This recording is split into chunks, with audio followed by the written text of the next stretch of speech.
Welcome back to Lush Life, No Labels. I'm Michelle. I was sick last week, so there was no episode, but I'm happy to be back today.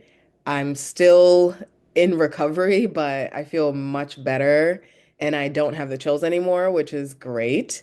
I've gotten a lot of new listeners recently, so I just want to reintroduce the podcast before we jump into today's story of the week. So, this podcast is about self growth and self improvement overall.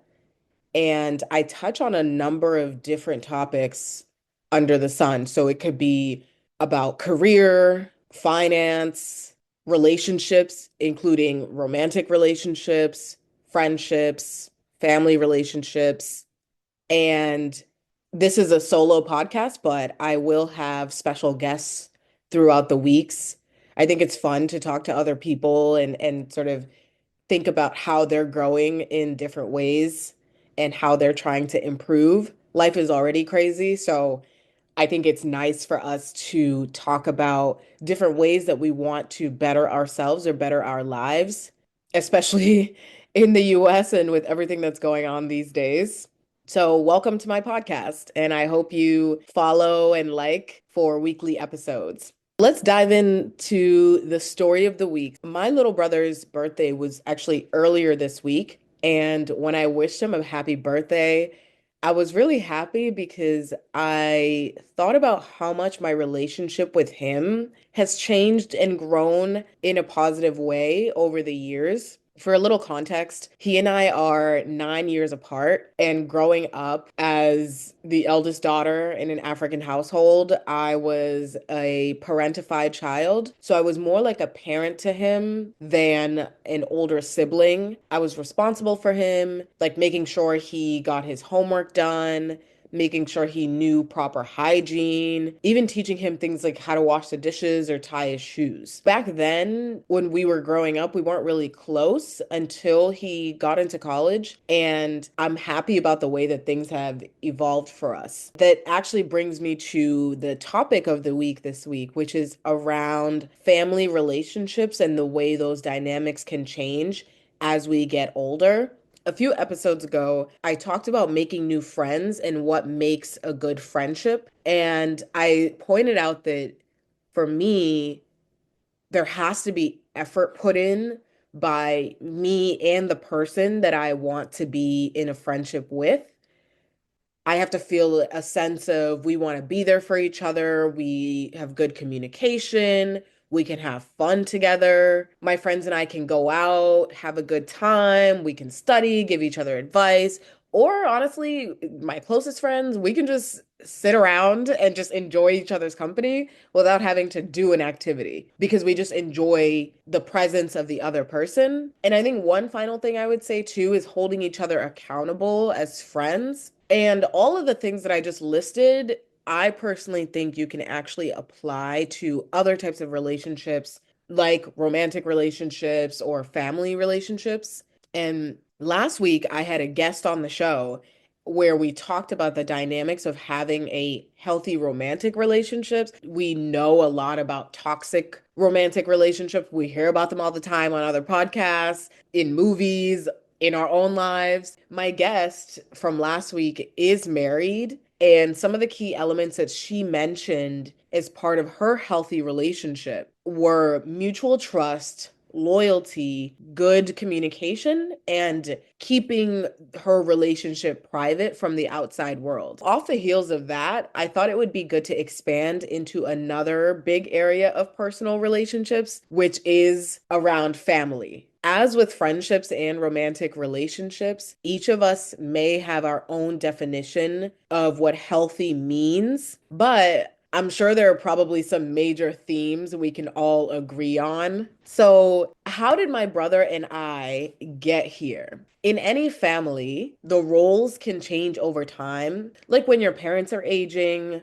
when children transition from being a child to being an adult, there can be a shift on responsibilities, things like physical distance as children grow up, go to college, move out on their own, can make it harder to maintain some close relationships with family members because communication can get more challenging and the amount of time that you spend together can decrease. When I was growing up with my brother, we didn't have a lot in common because of our age difference. We had different upbringings. I'm sure everybody has heard this. You can have the same parents, but you can grow up being parented differently. And I think that's exactly what happened between my brother and I. I actually emigrated from West Africa, where I was born, to the US, and he was born here.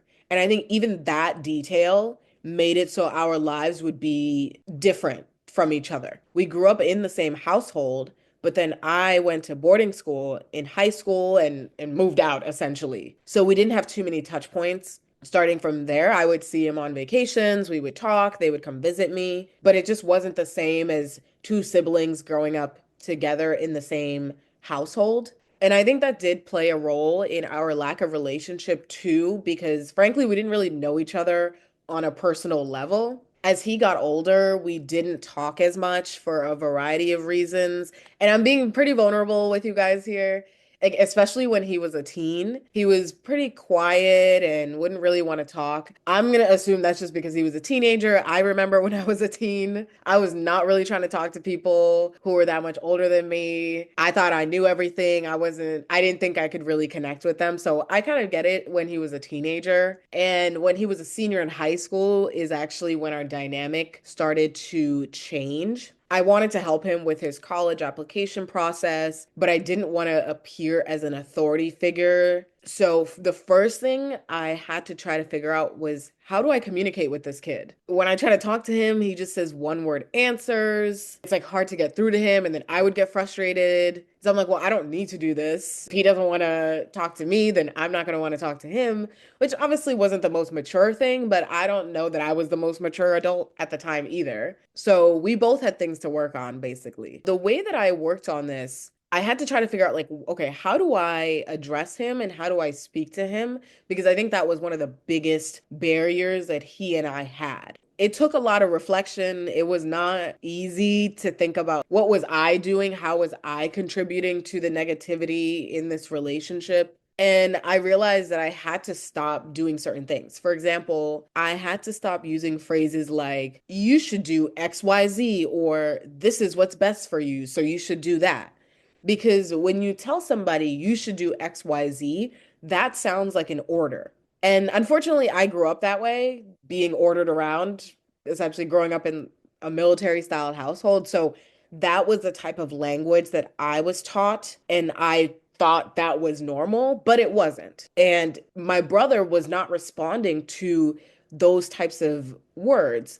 So instead, I needed to soften my tone and use suggestive phrases like, it might be helpful to think about X, or I suggest XYZ, but only if it makes sense for you. So the fact that I had adapted this type of authoritative language wasn't necessarily my fault, but it was something that I needed to change about the way that I communicated with him. And my shift in wording and the way that I communicated with him is one of the ways that our relationship started to become healthier and we started having a stronger connection. It was something that I realized too. Something that I needed to learn about myself growing up was that I am in charge of my life and he is in charge of his life. What I was there to do was give him advice as his older sister and steer him in the right direction, but not tell him what to do. And I'm sure a lot of my audience can relate to this. I feel like we've all gone through situations like this,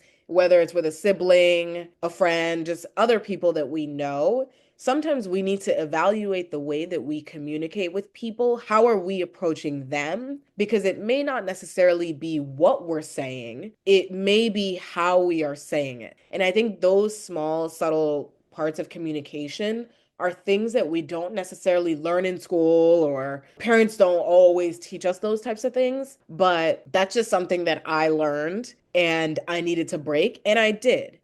And I started seeing my brother and I's relationship actually starting to grow. And he actually felt comfortable responding to me instead of one word answers like he was back then. We could have conversations that we weren't having before. And things just got a lot more pleasant and more open. And just like everything else in life, this is still a work in progress. But I don't know. I was just really happy that things started changing for the better. And I didn't give up like I wanted to before because I was kind of like, well, if he's not going to listen, then that's on him. He's just going to have to make his own mistakes. And I realized that it wasn't necessarily that he didn't want to listen. It was the way that I was coming to him just in a harsher way. And actually, he called me out on that. It was hard to hear. Like, nobody likes being called out by somebody they care about saying, oh, it makes me feel this way when you do this, or I don't want to talk to you because you're mean, or I don't want to talk to you because you're doing XYZ. Like, that's not nice to hear about yourself. It was not nice for me to hear about myself, but you know what? I sat there and I took it because sometimes especially when people are being real with you, you need to sit down and listen. I could have sat down and been like, he's wrong. He doesn't know what he's talking about. He's just a kid. But that one would not have been the most mature thing to do,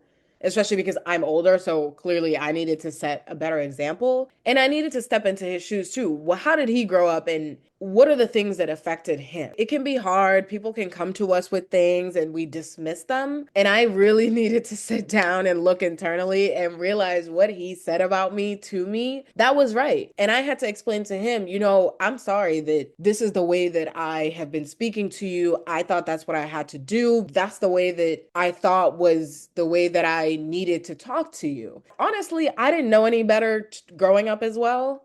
I would say that I followed the examples that I was shown by an adult. I realized afterwards, especially when I had to deal with the trauma of that adult, I realized, yeah, no, that was not cool. That was not the way things should have been. And so while this relationship with my brother has grown more positive, I can't really say the same about other family members. I know this is a podcast about self-improvement, and I'm going to keep talking about that, but I want to acknowledge that just because you have a good relationship with somebody and your relationship can go from positive or negative to positive with some people, it doesn't mean that those are going to happen with everyone else in your family. That's just not realistic because just like with the other relationships, like I said, friendships and in romantic relationships, it takes two to tango. And with my brother and I, we both put in effort to make our relationship better. I had to change the way that I was speaking to him and the way that I related to him. He also had to stop giving me one word answers, not really explaining things to me, keeping details out that I needed to know. He had to open up as well. We both had to change the way that we approached our brother-sister relationship. It was because the both of us had the desire to make the relationship better. If one of us did not have that desire, then we would not have a better relationship like we do today. Parents are supposed to guide us and give us advice, especially even when we're grown up. And unfortunately, that's not always the case. And I sometimes hear people say, oh, they're your family, so you just need to make it work. But again, one person can't make a relationship work. I will stand on that. If you want to argue with me in the comments about it. But one person does not make a relationship. It has to be two people. So I'm going to sound like a broken record to y'all, but that's really what I believe. And that's what I've seen in my relationships. I always say that not every relationship can be healthy. You might have family members who you only see during holidays like Thanksgiving or Christmas and otherwise have no interest in being around them. And even then, there might be some drama. I know people who are very close to their family members, siblings, parents, grandparents, uncles, aunties, and they're very happy. They speak to those folks almost every single day with not really any drama. And that always puts a smile on my face when I hear about that because I think that's a beautiful thing. And maybe it's just because I don't personally have like the strongest relationships with my family members. I love hearing about other people talking to their family members, other people hanging out with their parents, people going on vacation yearly with their family, like their parents and their siblings. I think that is such a nice thing. I appreciate hearing about those things. Like I said, I'm happy about the way that things have gone between my brother and I because it's a relationship that I can work on. I can see that he wants to work on it. We be having a good time together. Like I said, we're really far apart. So he comes to visit me when he's on vacation. He asks me for advice on different things. Like, it's cool. It's cool. I really like it. I think he and I have grown a lot, the both of us separately, but also we have grown together. And there are certain things that we can relate on because we grew up with the same parents. And so there are certain things that I think other people can't really relate to that we can relate to. And I always felt like I was alone with some of the trauma that I experienced growing up. And when my brother and I started talking about the way that we grew up, both of us realized, even though we did kind of grow up, like I said, I went away for school and then went to college. So it's like I didn't really live at home after that time full time. And he did up until he went to college. So even that was different. But it was nice that some of the core things that we both dealt with, we could talk to each other about. Because I think that having that shared trauma, like that sucks that we have that, but it's nice that we both feel like, oh, now we don't feel alone. Feeling alone in trauma is one of the worst things. Trust me, it really is. It felt so nice to have somebody to talk to about some of these things. It's nice. I don't know if y'all have any of those types of relationships, having somebody, a sibling who you can relate to on some of those things, even if you're just like ranting about it. It's really nice, and then you can help each other because for me, I've worked a lot on that trauma given that I'm older than him, and so I can also give him advice on some of those things that he's still dealing with. Whereas before, I didn't have anybody to talk to, he didn't have anybody to talk to. Both of us felt really isolated. That's one of those things too that I've found from my relationship with him that has bloomed is being able to talk about the bad things, but also being able to talk about the good things and making each of our lives better. One question I was asking myself when I was thinking about this episode is what makes a healthy family relationship? And how do we maintain them? First things first, you got to be yourself. You got to be able to be yourself with this person, meaning the person, there's a space that has been created to make you comfortable enough to let your guard down. For example, with my brother and I, before we did not have a safe space. He felt like he was walking on eggshells with me. I felt like I couldn't really talk to him because he wasn't really opening up. When there's no safe space there, people do not have the interest or desire to be themselves or to talk to you about things that they actually do want to talk about. So you definitely got to both feel comfortable with that. Similarly, open communication. Y'all, I know I sound like a broken record, but communication is literally one of the foundations of anything, whether it's even at work. Before, when we were growing up, I communicated like an authority figure instead of a sibling. And when my brother called me out on it, like I said, I felt very like, whoa, all right, this is not a good feeling. I'm not feeling too good about myself. But I had to admit that that was right. I did not dismiss him because his feelings were valid. I acknowledged the part that I played in it. He acknowledged the part he played in it. And we resolved that long time conflict. We were able to both move on from that specific thing. I make sure to respect him. He makes sure to respect me. So even when there's an age difference between you and your siblings, you and your parents, or anyone who's older, like a grandparent, mutual respect is a non-negotiable for me personally. I don't care who you are. If I feel disrespected, this is not going to work and this is not going to go anywhere. For me, that like I need mutual respect in order to maintain a good relationship. And it's something that I had to learn. I need to practice what I preach, and I needed to come to terms with the negative part that I played in our relationship from before. Another thing too with family is quality time. Finding ways to spend meaningful time together to connect, even if you can't always be together. Like I said, I went away for school when I was younger. And so I was not spending quality time with my brother. We weren't like playing games. We weren't doing all these things. I do think that played a role in it too, because we didn't have too many touch points to get to know each other on a personal level. What games do we like to play? What kind of foods do we like to eat? Those types of things. We didn't really get to establish it as much. Now he's in college. I'm just an adult, I guess, living my life. And we don't live in the same state, but we talk on the phone and we text, and then he'll come visit me. Like I said, when he's on vacation, we'll spend some few days together doing different activities. I have an aunt who lives across the country, and our relationship is mostly just talking on the phone since we don't see each other very much. But it's still nice to have those touch points to check in with somebody like that. There's nothing that we need from each other per se. We're not trying to deceive each other. We just care about each other. It's nice to be able to have those things, even if we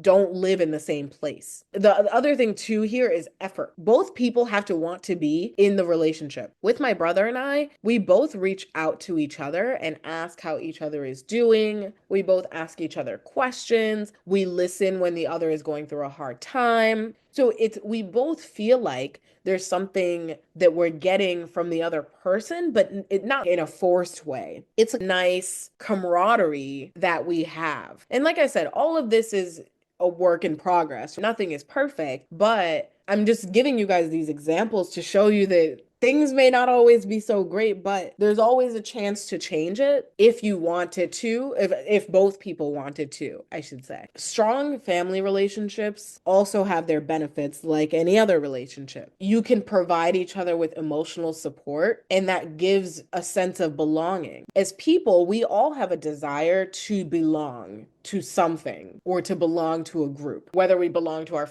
familial group, we want to be in a club, in a sport, and whatever else type of things that we're doing. Humans generally have a sense and a desire to belong. And our family is the first group of people that we, quote, belong to when we're little. You're born into the family, and so those are the people, you have their name, those are the people that you are in the group with, and that people view you as being part of the group with. Until we start growing up, you start going to school, you start making friends, and then the people that you know and the people that you belong to or belong around, then that grows. Having family allows us to learn about life, especially when we're younger, and it allows us to also be part of things like yearly traditions and having shared experiences as we grow. And that is one of the biggest benefits of family. But I do want to say, and you've probably heard of this phrase, that blood is thicker than water. And a lot of people interpret this as your family, the people that you share blood with, should be the most important and should be more important than anyone else who you may meet outside of that unit. But peep this, the actual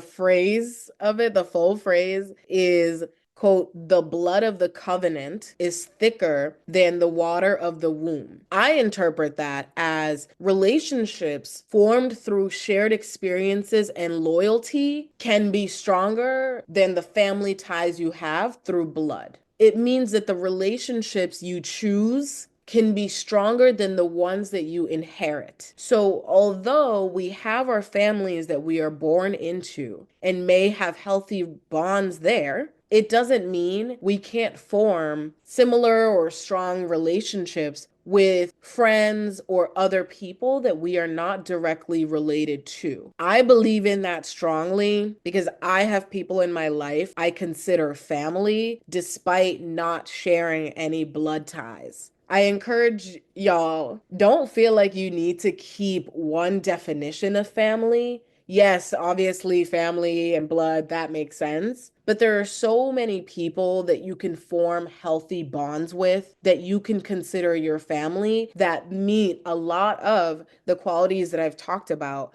throughout this episode. Sometimes we feel that we can't grow outside of our blood family, especially when they're toxic. We feel like, oh, we need to do everything we can. We need to do X, Y, Z. And you can do that. I've done that. But in the end, I realized that sometimes people just don't care. Sometimes people just, you can be blood related to them and they just don't like you and they never will like you. That was a hard pill to swallow for me. That was something that it took me a long time to come to terms with because you don't want to think about that type of stuff. You want to think this is my family. We should love each other because we're related. But no, Unfortunately, that's not always the case. And although that sucks, it doesn't mean that you can't form those types of relationships with other people. I've talked about all of the different types of relationships that we can have with people that we date, people that we're friends with, and now family. There can be toxicity in any type of relationship that we have. And in the world these days, I mean, I hear a lot about toxicity, but I really like talking about these topics, but the health side of these topics, because I don't want us to lose sight of the fact that things can be better. I'm so happy with the way that my brother and I have both changed our relationship. I didn't really think that that would be the case. Where we are today is not where I thought we would be years ago. I'm just giving y'all this example to show you that it is possible. It's not possible with everybody, but honestly, it can be. And that's one of the most beautiful things about life. Life has its ups and downs, but those ups are possible even when you think there's no way it's going to change for some people. So I'll leave you with two questions today for you to think about. One, what elements of positive familial relationships are most important to you? And are there any elements that overlap for you across romantic, friendship, or family relationships? Because there may be just some core ones where you say, no matter the person, no matter the type of relationship, these are the three things that I absolutely need in a relationship with someone. It's something that I didn't reflect on too much before, but as I've gotten older, my relationships with people, I do think about a lot more. And I've had relationships that have not worked out at all with family, with friends, with people I've dated in the past. And now, really, for me, I think about the qualities of good relationships, and the people that are in my life possess those qualities, and my current relationships have those types of qualities. And if I have a relationship where something is lacking, or like I see something is brewing, then I do try to think about, okay, how am I going to handle this? Am I willing to work on this? Is the other person willing to work on this? How am I going to move forward with this? Because one thing about me, I'm so over having these types of toxic relationships. It just exhausts me. It's something to think about. So that'll conclude this week's episode of Lush Life No Labels. Like and subscribe to get new episodes every Thursday morning on Spotify, Apple, and YouTube. And leave a comment on topics you want to hear me talk about, or send in questions that you have. I hope y'all have a good week. Bye bye.